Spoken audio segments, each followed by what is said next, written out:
Hey everyone! As promised, today I'm bringing you the new video featuring the very first indoor test of my Team Associated TC8. And let me tell you, there's a lot on the agenda. We're taking a close look at the current setup and testing two exciting LMH bodies to see how they perform on the track. But that's not all. I've also got a little surprise for you. Something that completely blew me away. More on that in just a moment.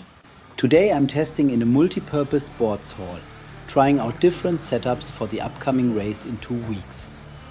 I've decided to run the TC8 in the carbon version for the LMH class, and I'm really curious to see how it performs. The track surface here is needle felt carpet with medium grip, so it should give us some solid feedback for dialing in the car. To start things off, I tried running my outdoor setup, which honestly didn't work at all in here. So I went ahead and made some pretty radical changes and began tuning the car step by step. This battery run was the first one that actually felt solid, and the TC8 really started to come alive.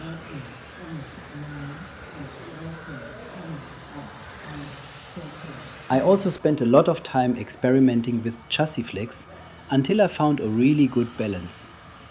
It's amazing how clearly you can feel every little change. The difference is honestly incredible.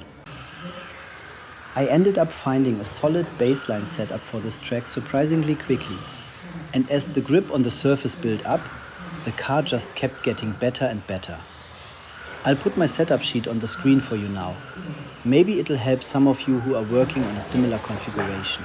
This is a good moment to hit pause. Before we dive into something a bit more annoying on the setup side, I want to quickly talk about my body shell testing.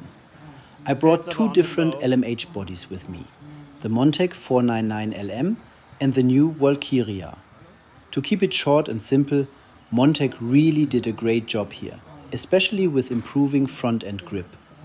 However, the WALKYRIA ended up being about 0.2 of a second faster per lap compared to the 499LM, and you can definitely feel the extra performance on the track.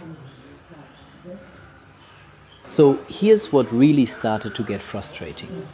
The car would do exactly what I wanted, lap after lap.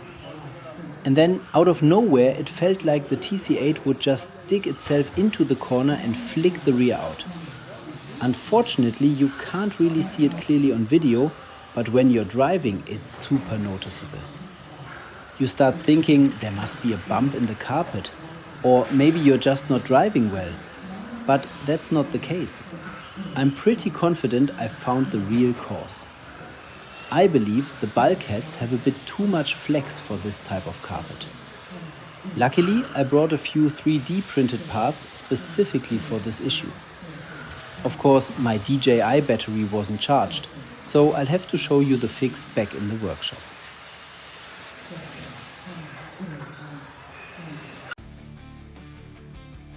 Alright, back at home now, and it's time to show you exactly what I was talking about.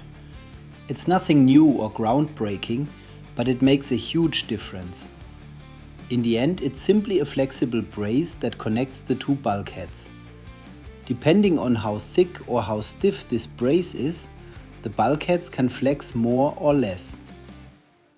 During practice, I only ran this piece in the front, but for demonstration purposes, I've installed it on both sides here.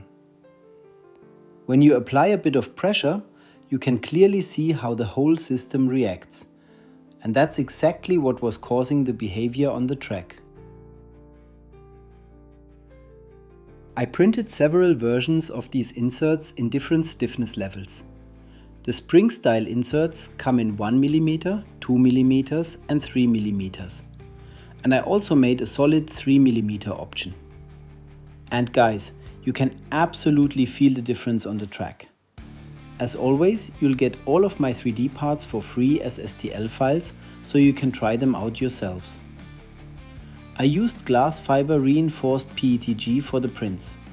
You'll find the download link in the description, just like always. If you enjoyed the video, feel free to leave a like or subscribe. I'd really appreciate it. Stay healthy, enjoy the holiday season, and I'll see you at the track.